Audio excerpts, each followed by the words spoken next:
is looking pretty good. Yeah, so with this car wash, I did it a few days ago, just before it snowed.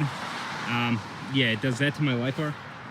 For some reason, it pushes it back, and then it also dents my license plate. It almost tore it off this time. That's all right though. It's just gonna have to move the location of the license plate. But I also got the tire shine on it. It looks pretty good. Looks like it actually cleaned it pretty well. So it was worth 12 bucks.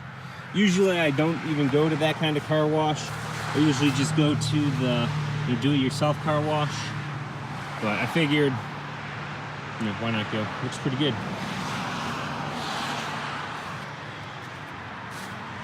That tire looks to be pretty clean. And here's the other side. She looks actually really clean. So it seems like the car wash, well, it did its job. Gotta say, these tires look so badass.